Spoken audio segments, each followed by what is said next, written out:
All right, so we're going to continue with what we started last week, which is acid-base titrations. Last week we went over strong acid, strong base titrations, and this week we're going to go over weak acid, strong base titrations. All right, so let's just kind of start where we started last time, which is with our titration curve, right? So this was for our strong acid, strong base titration. And just to remember, our goal is to calculate the pH at every point along this titration here, right? So as we're titrating in our strong base, what happens to the pH of that solution? And we kind of said that we were going to break this curve up into these four regions here. The first just being that very first data point where we only have our solution of strong acid before any titration has actually occurred. All right, now we're adding base, so our pH is increasing, and then all of a sudden it shoots up through this vertical region. And we called the midpoint of this vertical region our equivalence point, where the moles of acid equal the moles of base. If we were before our equivalence point, then we had a solution with an excess of that strong acid. And if we were after that equivalence point, then we had a solution that was an excess of strong base. Okay? So we're going to kind of start in a similar place here, looking at our weak acid, strong base titration. So now our analyte, what's in our flask, is that weak acid.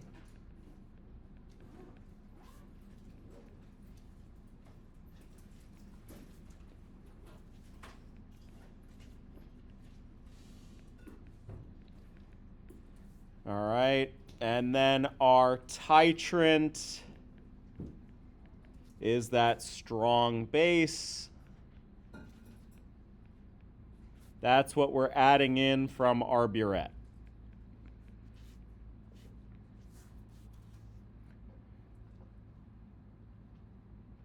All right, and just like before, we can kind of get ready here. We're going to break this curve up into very similar four titration regions. All right, so let's think. If I just have this weak acid in my flask, what would we expect our pH to be at the very beginning before we even added any base? Low or high? Low. And is it going to increase or decrease as I add in that strong base? It's going to increase. Okay, so we see something pretty similar to what we saw before. All right, again, we got this kind of S-shaped curve going on. It starts in that low pH, not quite as low as our strong acid. That checks out because it's a weak acid, but nonetheless starts out at this low pH. We again see this vertical region right here, and then it kind of plateaus at a very high pH. All right, so we're going to have very similar sort of four regions here. We have this very first data point before any strong base has been added, the very first region of our titration curve, and this is simply our solution of weak acid.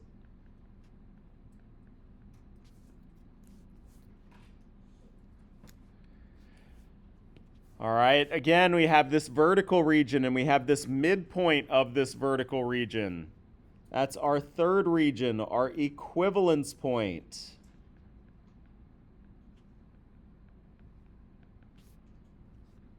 All right, now importantly, that equivalence point, we got a set definition for. Let's remember.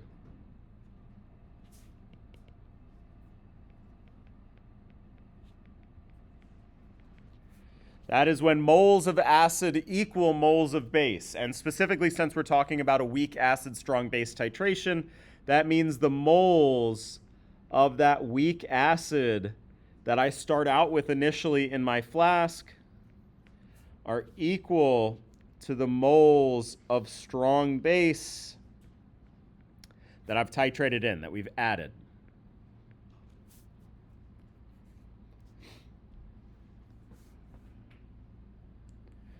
All right, and I have this region between when I've started my titration and my equivalence point, this region right here where we see our pH increasing as we add base. All right, but since we're before the equivalence point, we still have an excess of that weak acid. All right, but this second region here has a special name to it. And so I'm just going to leave this blank for right now. We'll revisit that after we do some math and we can see what this region's called. All right, and then what about this region here when I'm after my equivalence point? Now what do I have an excess of in that flask? The strong base, right? And so that's going to be the most important thing to consider in this region is our excess of strong base.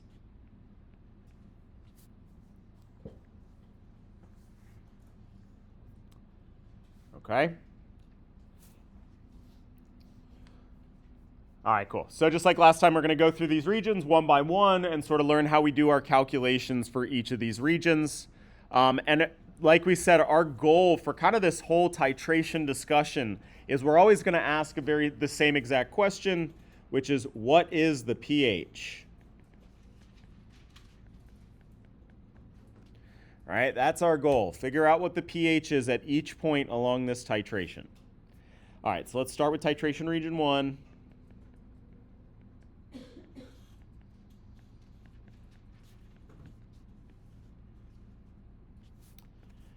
All right, so we're going to start our titration with just a flask of weak acid.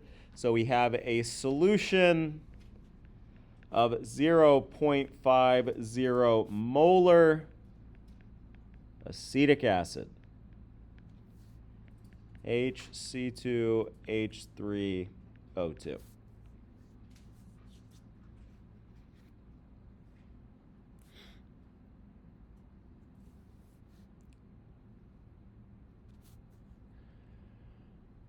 All right, so how do we calculate the pH of a weak acid? What are we going to need? We're going to need, right? So this now we got to pay attention to the equilibrium that this reaction has in its dissociation reaction.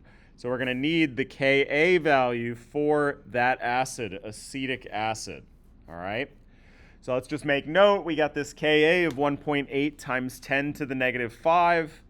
And y'all are probably well trained at this point to pretty quickly calculate the pH of this solution. From this point on, I'll specify whether or not to use that small x approximation. All right, for the sake of just being good with our calculator, I'm going to do it exactly here.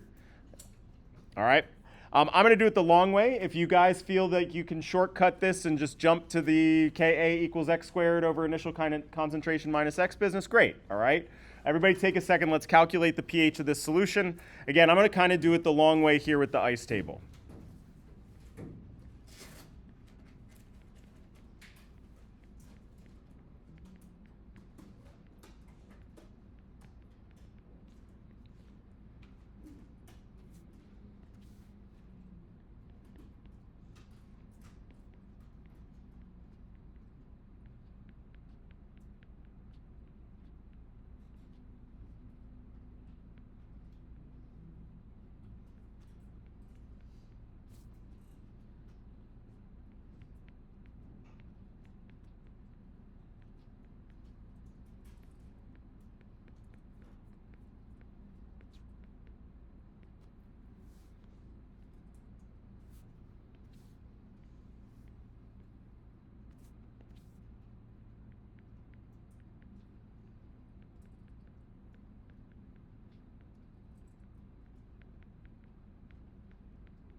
right, so I got my acid dissociation reaction of my weak acid, where we really have to pay attention to the equilibrium of this reaction, because this reaction will not form very many product at all. So that's why we got to build our equilibrium expression and then our ice table to fill everything in. And that's how I get my Ka equals x squared over that 0.5 minus x. So that Ka value of 1.8 times 10 to the negative 5 x squared over 0.5 minus x.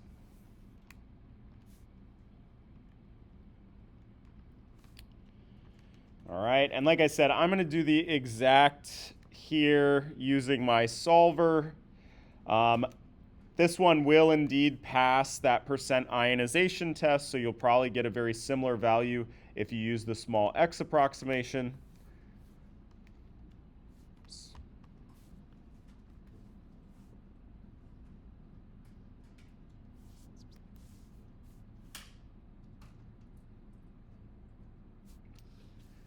All right, get a value of x equal to 0.00299510. All right, molar. And according to my ice table, that is the concentration of the hydronium ion. So then in order to get my pH, I'm just going to take the negative log of that value.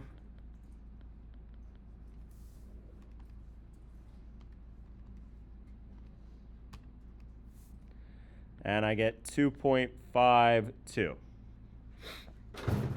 Whoa.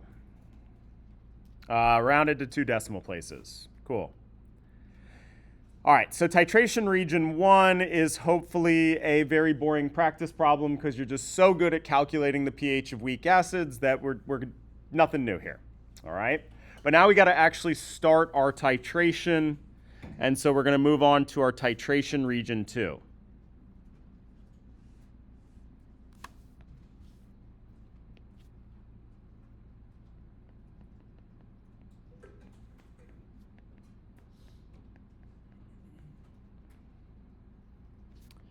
All right, so we're going to take 500 milliliters of that 0.50 molar solution of acetic acid, and we're going to titrate in 22 milliliters of 5.0 molar hydroxide. Sodium hydroxide, potassium hydroxide, right? Just to remind everybody, let's say I did say sodium hydroxide. You're going to look at this and do what? Get rid of that metal ion. It's not doing anything. Boom. Cool. All right, so now we've actually started our titration here, right? So like we saw last time, once we've added an acid and base together, what's going to happen? Are they just going to chill in the flask next to each other and just be like, hey, how's it going? No, they're going to react with one another, right? So first thing we need is our acid-base reaction. Now that we've combined 2 reactants together, we need to figure out what's going on here.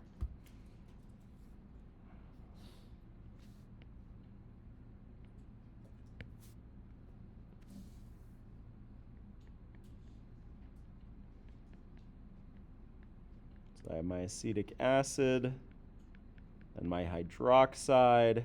Take a second to fill in the products of this reaction.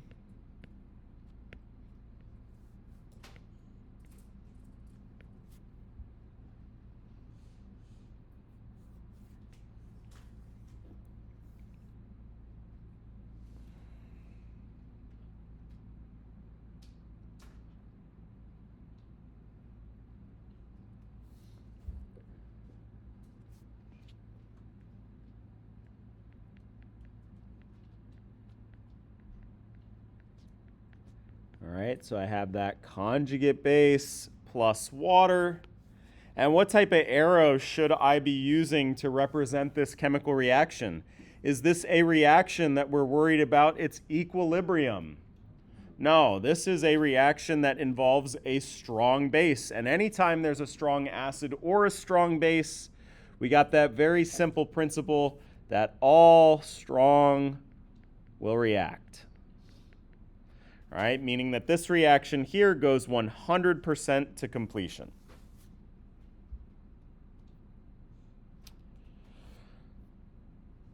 Cool. All right, so now we got to keep track of our reaction, right? So we're going to, again, use our ICE table to kind of bookkeep our chemical reaction. All right, but what was the tricky bit about our ICE table in our titrations chapter that's different from when we've been seeing it before? What do we got to do? We got to go to moles, right? Because we're changing the volume of this solution by adding in this titrant, concentrations will not remain constant. And so our ICE table has to be in moles or millimoles, which is generally more convenient because typically we're not dealing with huge volumes of in titrations. We're dealing with volumes in milliliter scale.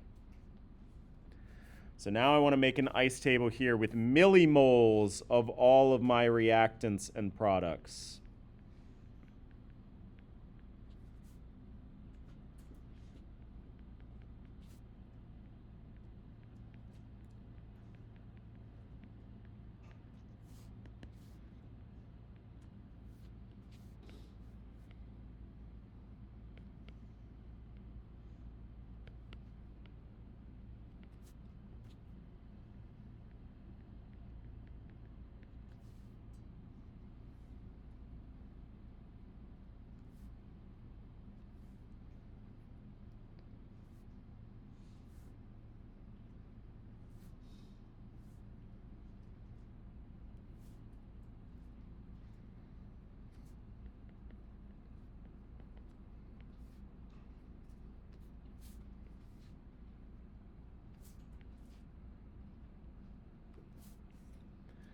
All right, so let me real quick remind us how I'm going to do this first calculation for you or with you, and then I'm going to leave it for you to fill in the rest of this table here.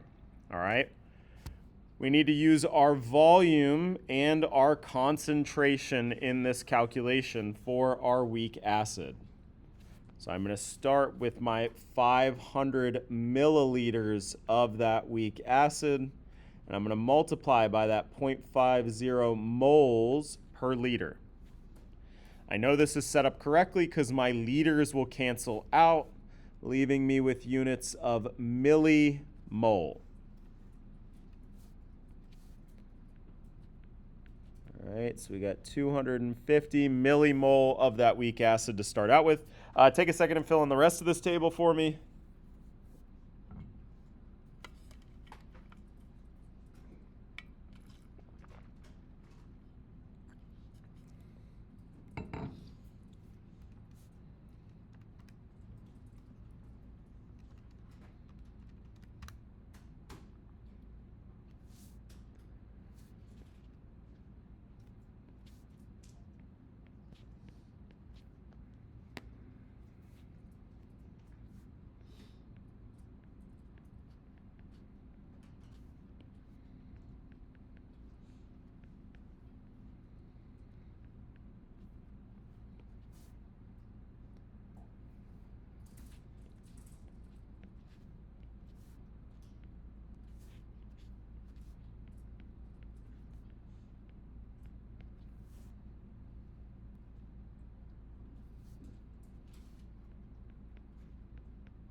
Bless you.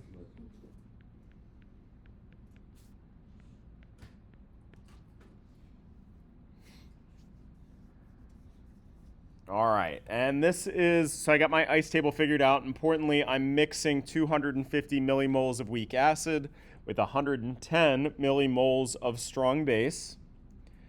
All right, and so how am I going to figure out how to solve my ICE table, get my value of X? I'm again going to go back to this all strong reacts principle. This is the idea that this reaction will go 100% to completion.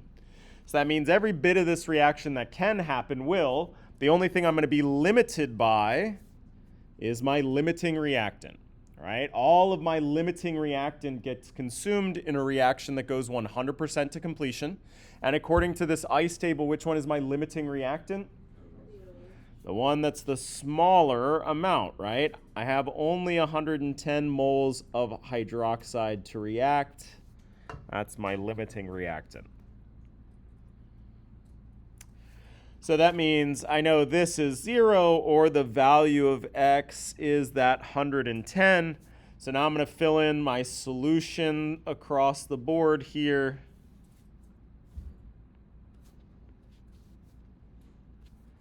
Means we have 140 millimole of that acetic acid, 110 millimole of acetate, and 110 millimole of water.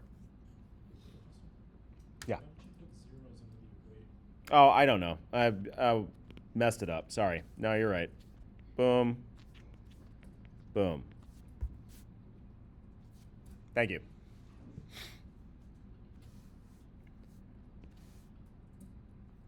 All right, so now that we got our ice table solved, we're ready to take this information and move on to that last step where we calculate our pH.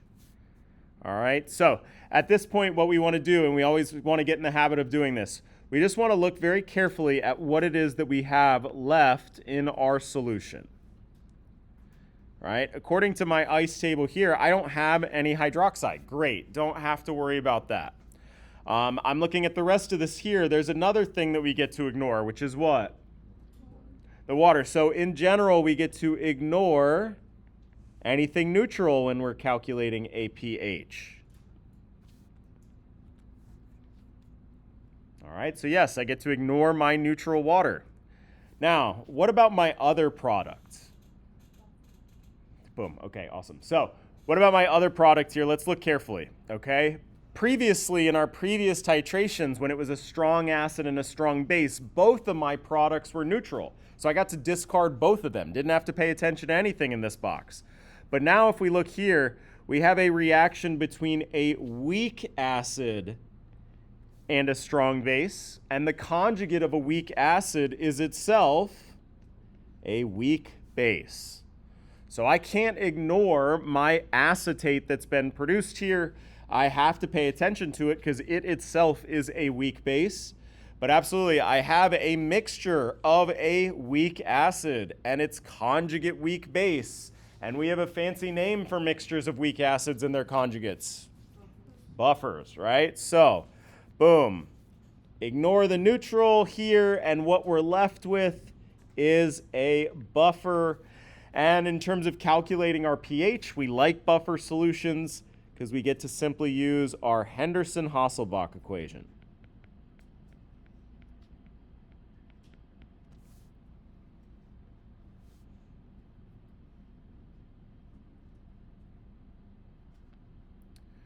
All right, so our pH equals our pKa plus the log of the concentration of base over the concentration of acid.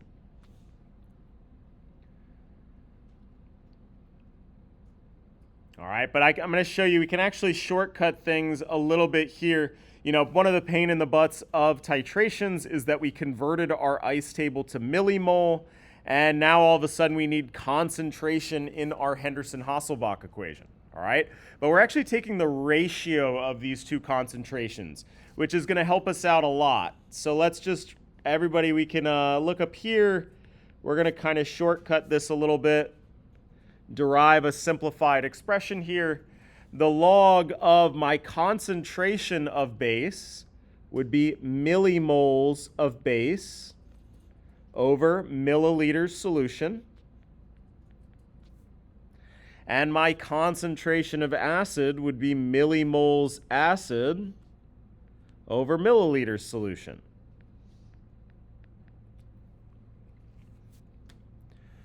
All right, well, so real quick, let's look carefully. What are the milliliters of solution according to this point in my titration? All right, so I started with 500 and I added those 22. Cool. But is my base sitting in a different flask than my acid? No, I've combined them together. So my milliliters of solution are the same for both my base and my acid. So my Henderson-Hasselbalch equation will simplify in a way that's very convenient based on the units of our ice table. We got log of millimole base over millimole acid. So unlike all the other regions of our titration curve where we're going to have to convert back to concentration, here we get to kind of just leave it conveniently in our millimoles. All right, so everybody take a second, based on our ice table, based on our Henderson-Hasselbalch, tell me what that pH is of our solution.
All right, so here's maybe the only other tricky bit here is looking at my ice table. Which one of these is my base, the 110 or the 140?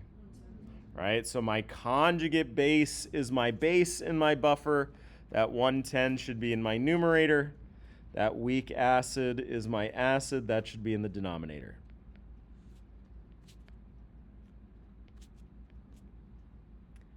Cool. So punching that into my calculator, I get a pH, I'm going to round this to 2 decimal places, of 4.64.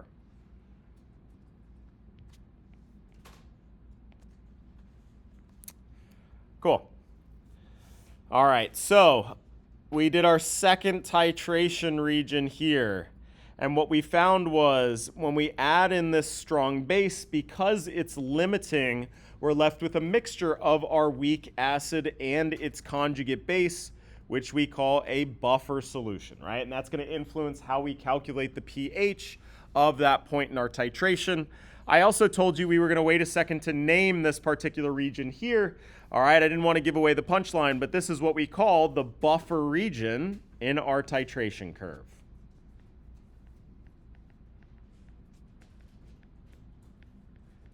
All right, if we're between that initial point in our titration and our equivalence point, we are in this buffer region where we have a mixture of our weak acid and its conjugate. Bless you. All right, cool. So kind of like last class, I'm going to skip over the equivalence point. We're going to go back to that here in a second. We're going to jump to our fourth titration region because I think just based on what we've discussed up until this point, you guys can probably figure out what the pH is of that fourth titration region. All right, so I'm going to take our same example here with our acetate and our hydroxide. All right, same chemical equation. I'm just going to crank up the volume of hydroxide used. So now we're going to do a calculation for titration region 4, where we're going to add in a total of 88 milliliters of that 5 molar hydroxide to that same solution, 500 mils of 0.5 molar acetate, acetic acid rather.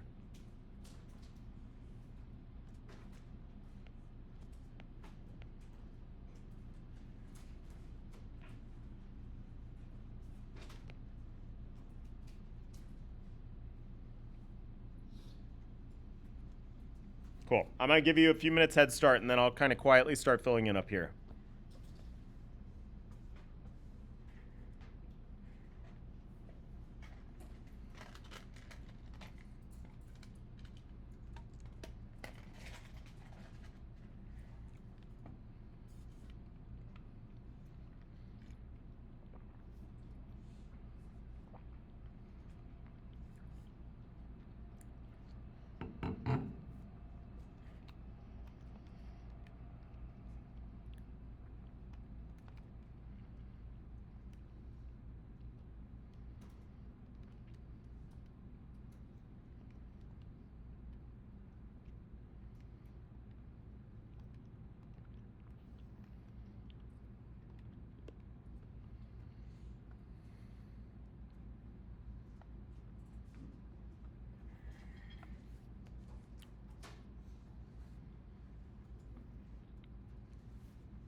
All right, so real quick, let's solve this ice table.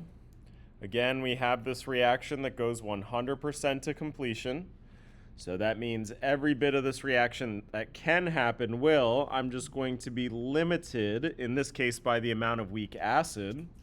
So that all gets consumed, implying that that value of X is 250 millimole. So then when I fill this in across the board, my 440 minus X leaves me with 190. X is 250. X is 250. All right. So now we move on to our calculate pH stage. And I want you to take a careful look at what we have left in solution here and see if you can't figure out how we should calculate the pH of this solution.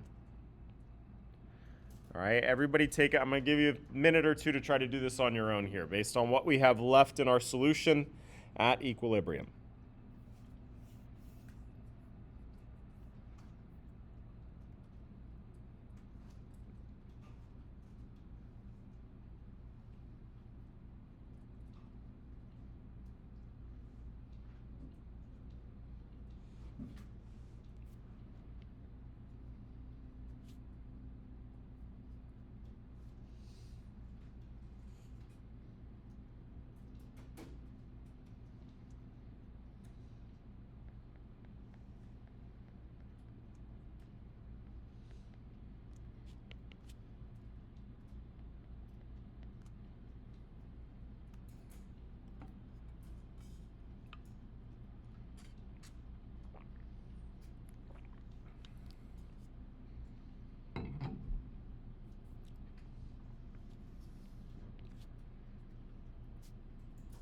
All right, so as always, we get to ignore our neutral product, in this case, water.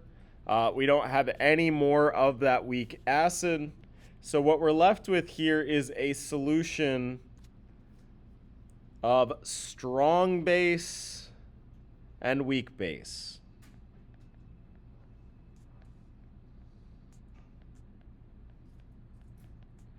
And when we're calculating the pH of a mixture of strong base and weak base, what do we get to do? It sounds kind of mean, but we get to ignore the weak, right? So even though, yes, I have this acetate that's been produced, it's going to just not contribute to the hydroxide concentration like hydroxide itself will. So I get to ignore the weak here. Now, there is one catch, which is our ice table is still in millimole. So we are going to have to convert back to molarity in order to get the pH of this solution.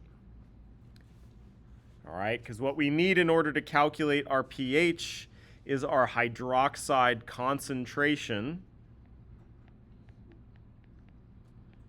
We know we have those 190 millimole of hydroxide, right? Yeah. But now we need, in order to get to molarity, we need to divide this by volume, by our milliliters of solution. That way we're left with moles over liters when the milli cancels out.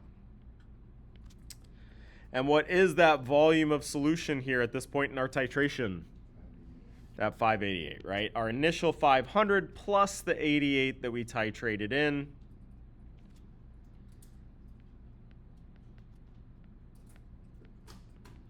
All right, and this will be especially important for this next step when we talk about our equivalence point. All right, so let's just remember that our titration volume is our initial volume plus the volume of base added.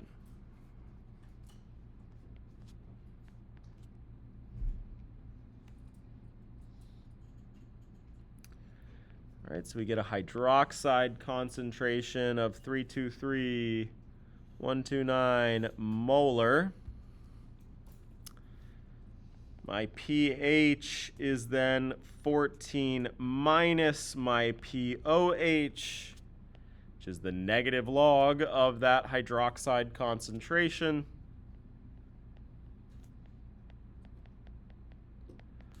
or I get a pH of 13.51.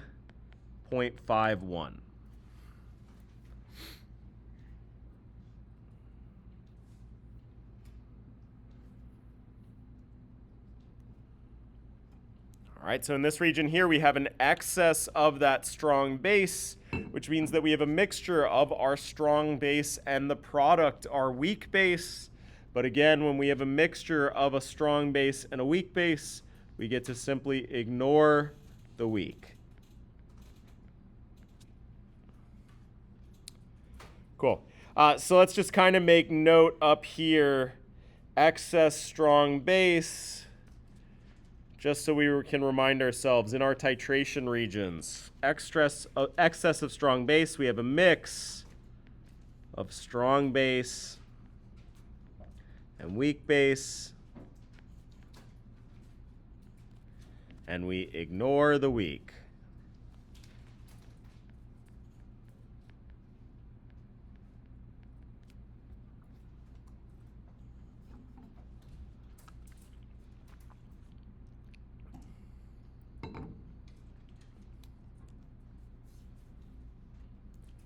All right, now when we were talking about strong acid, strong base titrations last class, I said the equivalence point is the easiest thing I could ask you for the pH of. What's the pH at the equivalence point of a strong acid, strong base titration? 7, always 7, all right? For a weak acid, strong base titration, it is now the biggest pain in the butt thing that I could ask you for, is the pH at the equivalence point. All right, so let's tackle this last region here of our titration curve.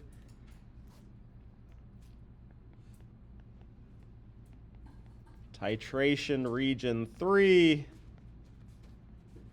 what will be the dreaded equivalence point? It's not that bad, but.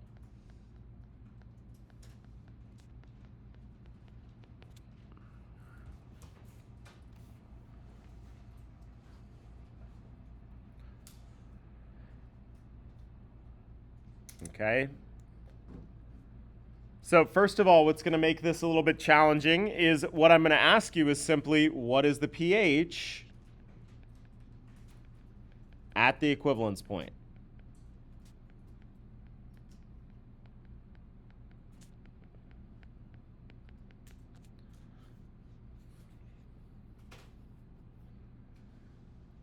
All right. So we're starting out, we can just note, we are starting with our 500 milliliters of 0.50 molar acetic acid. That hasn't changed.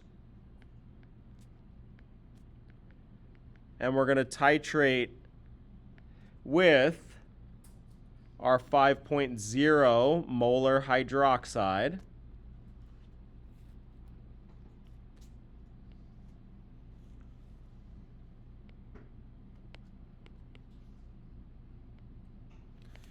All right, but all I'm telling you is that it's at the equivalence point. I'm not telling you how much volume there is to get to the equivalence point. That's the first thing we got to figure out. All right, so what volume of OH minus to reach the equivalence point?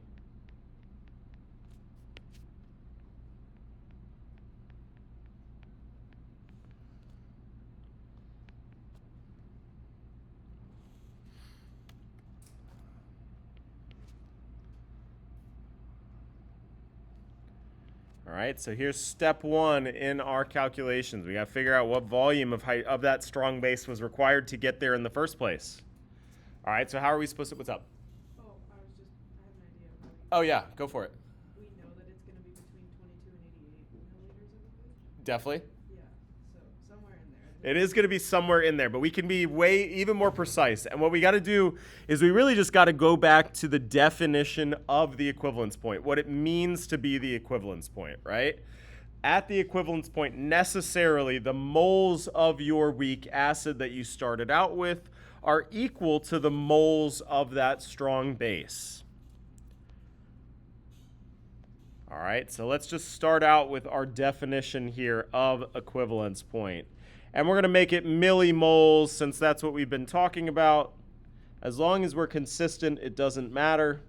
But the millimoles of weak acid initially are going to equal the millimoles of that strong base that we've added in.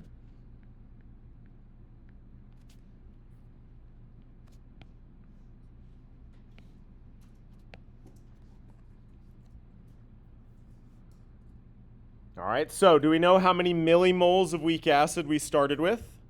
We've done this calculation a bunch, filling out our ice table. That's our 250 millimoles. Well, that means that's equal to the number of millimoles of strong base that we added.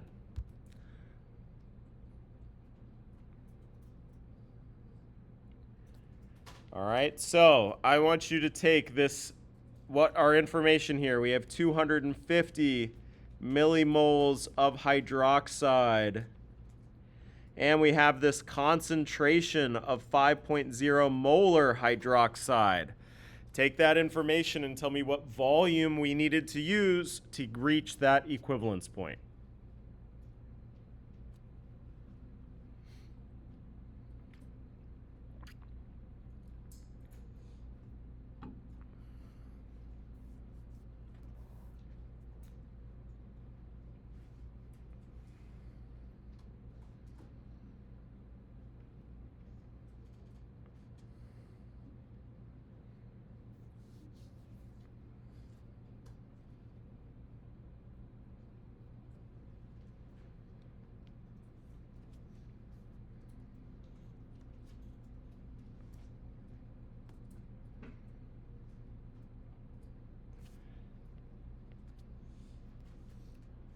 All right, so remember we kind of talked about this trick at the very beginning of the semester. When you see 5.0 big M in your mind's eye, you're looking at this and thinking 5.0 moles over 1 liter, right?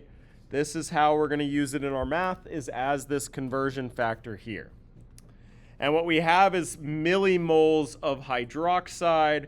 So are we going to be multiplying this by this conversion factor or dividing? Do we use it as is or have to flip it upside down? We got to flip it so that moles are on the bottom.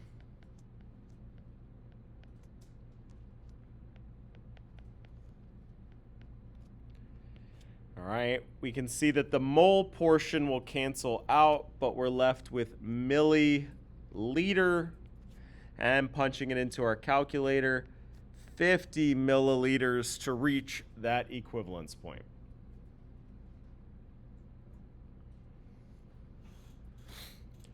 All right, so remember these concentrations, when you're going to use them in your math, you want to split them up into moles over liters, and then it's just the name of the game is paying attention to your units and making sure everything cancels out.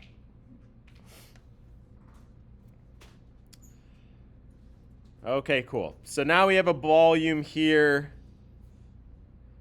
All right, let's go ahead. We got our same chemical reaction. I'm going to be lazy and copy and paste here. All right, we're going to fill out an ice table. This is kind of the long way to do this. We'll sort of talk about how we can simplify things a little bit. But for learning purposes, let's go ahead and fill out our ice table at the equivalence point here.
All right, so if we have these 250 millimoles of weak acid initially, we have to have 250 millimoles of hydroxide, right? These two boxes have to be equal to one another at the equivalence point. That's what it means to be at the equivalence point.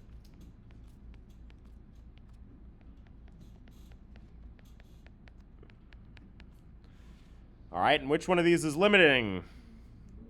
Yeah, trick question. They're both in the exact same quantity, which means they will both be fully consumed in this reaction.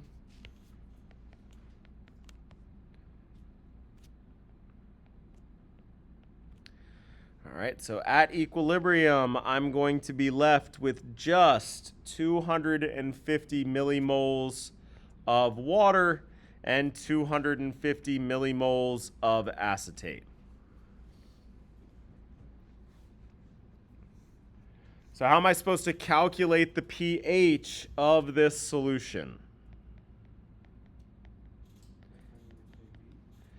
Cool, yeah, so exactly. Let's look what we have left here, right? Great, we don't have any of this and any of that, and what do I get to do with the water?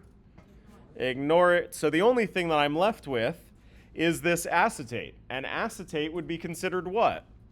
A weak base, right? Absolutely. So we get to ignore our neutral as always.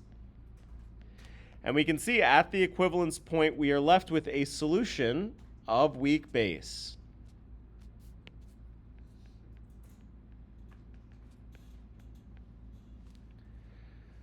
All right, there is kind of a pain in the butt thing because of our ice tables units. We will have to convert back to molarity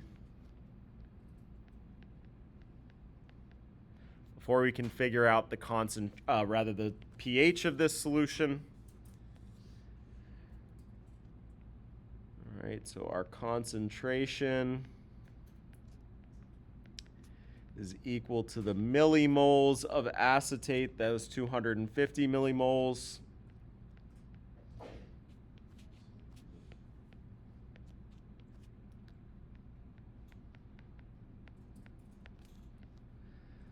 And what total volume? 550, right? So we had to calculate that volume to use in our calculation here. So be careful. That's where that 50 comes into play. That's how much we added in order to reach that equivalence point.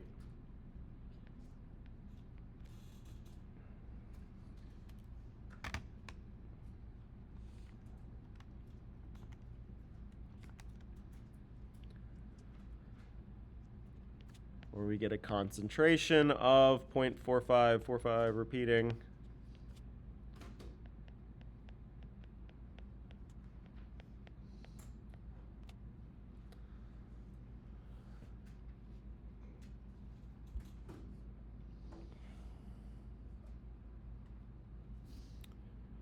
All right, so we do indeed now have our solution of weak base.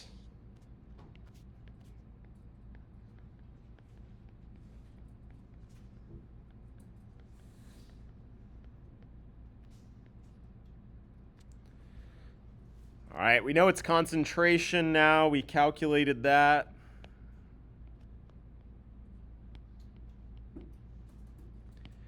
But when it comes to our pH, now we need a base dissociation reaction.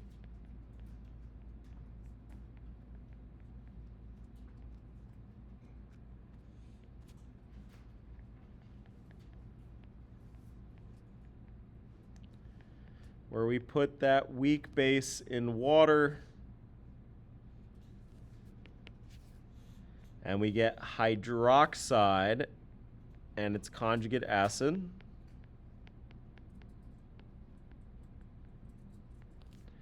And this is a reaction where we do have to pay attention to our equilibrium. Right? This reaction here has this Kb. We'll have to figure out the Kb value. All right, we do have a little bit of a problem. Again, this is acetate here. When we go to our Ka table, or rather our Kb table, we don't have any acetate entries. So how am I supposed to figure out the Kb? Yeah, that KW is KB or KA times KB relationship, right? So we have to use our relationship between KA and KB for this conjugate pair.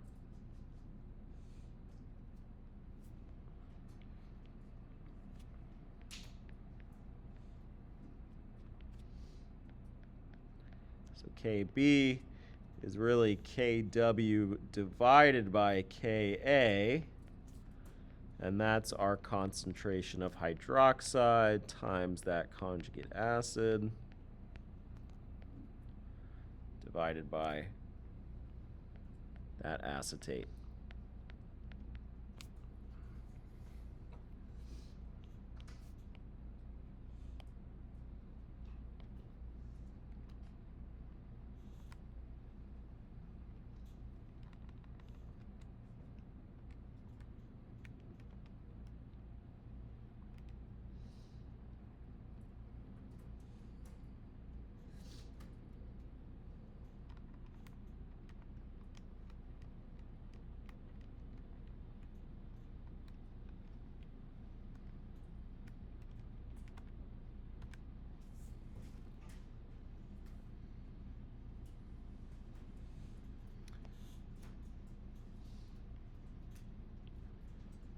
All right, so I'm going to be fast forward through this ice table step.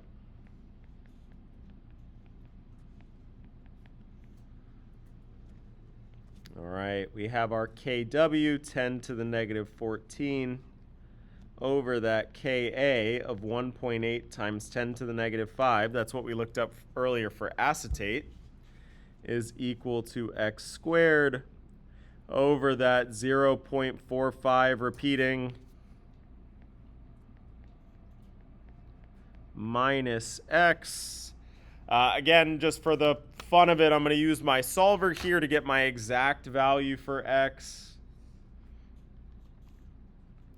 In this case, it's quite small, so that small x approximation is really good. 1.5891 times 10 to the negative 5 molar. All right, and the only thing I have to be careful of is what is my value of x here, because we were talking about a base. Not hydronium, but my hydroxide concentration.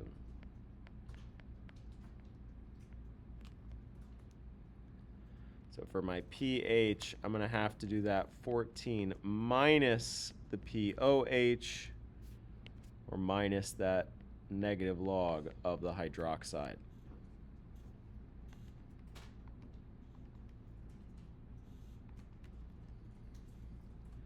Of 9.20.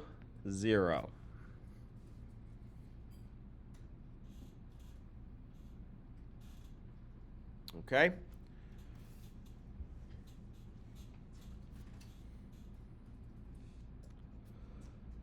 All right, so at our equivalence point, we have added the exact same amount of acid as strong base, so we don't have any of our reactants left over in solution. But now our product is itself a weak base, and so that's what I have to pay attention to when I calculate my pH here. I'm going to treat it like I did other solutions of weak base. I know its concentration now. I did have to calculate that, but we can calculate its concentration and then use our relationship between Ka and Kb in order to figure out the equilibrium constant for this reaction. All right, punch that in, solve for my hydroxide concentration, and then convert that to pH. Cool. So let's just note, like we did for our excess strong base, we said that was really a mixture of strong base and weak acid. And weak base. We just get to ignore the weak base. All right. At our equivalence point, we want to make note it is a solution of weak base that we're left with.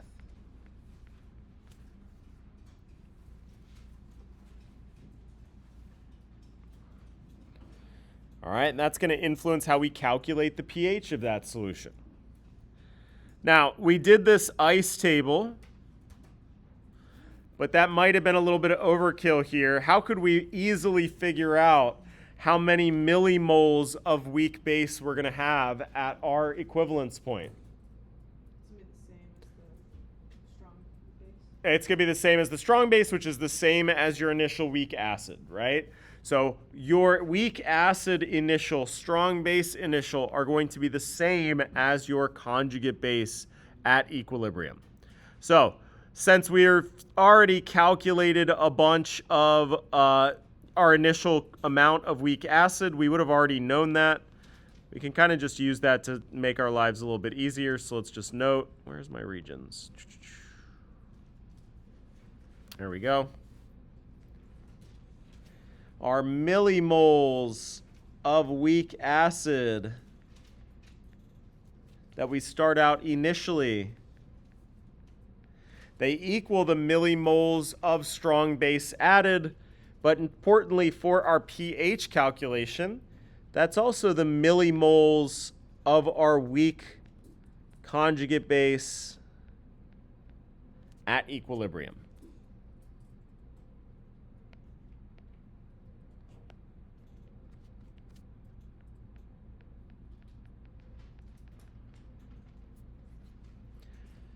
All right, so if we keep this in mind here, we can save ourselves a little bit of work in terms of writing out that ice table. We just already automatically know what the amount of weak base that's going to be there at equilibrium will be. Does that also mean our initial pH equals our equilibrium pOH? Your initial pH equals your equilibrium pOH. No. Your... No. Yeah, not only that, but, you know, the weak acid and the conjugate base, they affect pH differently. So in this case, acetic acid is a stronger weak acid than its conjugate base is a good base. Its conjugate base is kind of a crappy base, actually. So the strength of a weak acid and strong base, they're not always on parity. All right, one more thing we want to do is let's take another look closely at our pH curve here, but we want to look at it next to our strong acid, strong base pH curve. All right, let's just take a look at these two next to one another, because there are some sort of different structural features. By looking at it, we can actually just tell which one's which here. All right, so first of all, if we blur our eyes, they have the same sort of shape going on, this little S-curve shape. All right. My strong acid certainly starts at a lower pH than my weak acid does. That also checks out. But there's another really striking structural difference between these two curves. And that's at the very earliest time points, or not time points, volume points in our titration here. All right, if we compare these first few data points in this curve versus the first few data points in this curve, what do we notice is the difference? Yeah, we get exactly the slope of the curve at the very beginning is different than we have over here. Our strong acid, strong base, we have this very, very slow, steady, almost linear increase in our pH.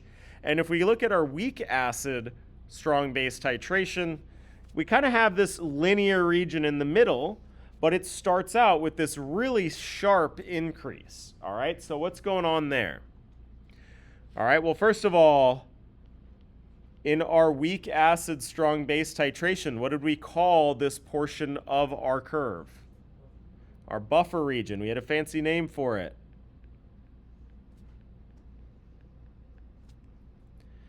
All right, and let's remember, what do we know about buffer regions and their effectiveness? They have a limited effective buffer region.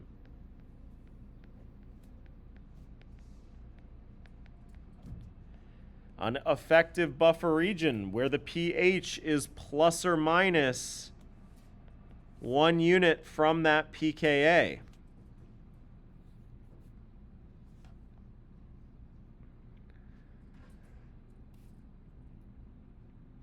All right, so this linear region here is where my buffer is doing a really good job resisting changes to pH. If we go outside of that region, like these very first few time points or data points, or even on this other side over here, the reason why we see a much sharper increase, a much sharper response to changes of the addition of that strong base is because this is outside that effective buffer region.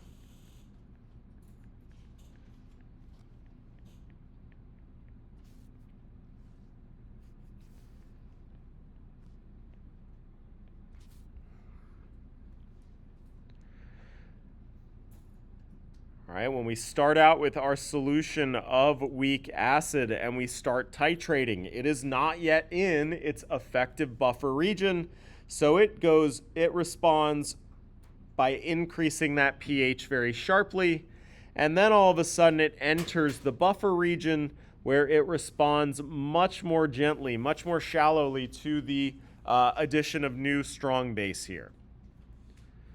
All right, so remember we had our effective buffer region. This helps explain these differences between these two curves. Okay, again, that flat part is when we're actually inside of our effective buffer region there.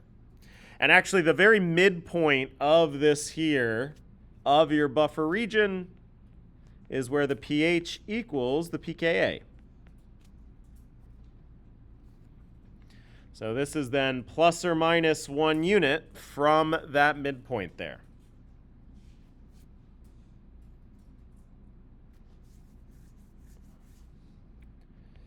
All right, they sometimes they would call this the point where the pH equals the pKa. They would call this the half equivalence point, the very middle of our buffer region.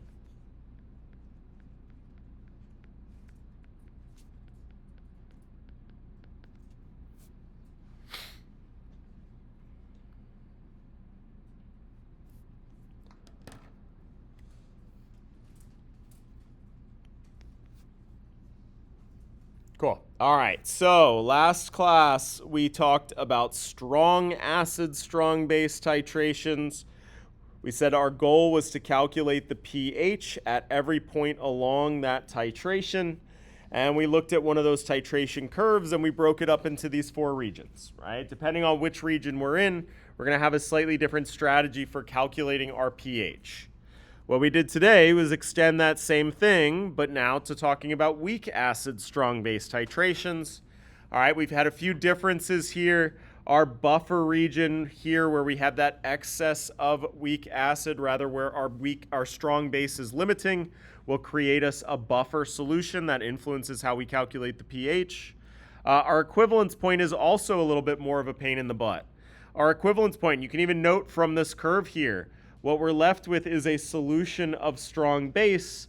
So if you look at the value of that equivalence point, it's no longer sitting at 7, it's sitting in that basic pH range, right? Because that's what we have at our equivalence point, is a solution of weak base.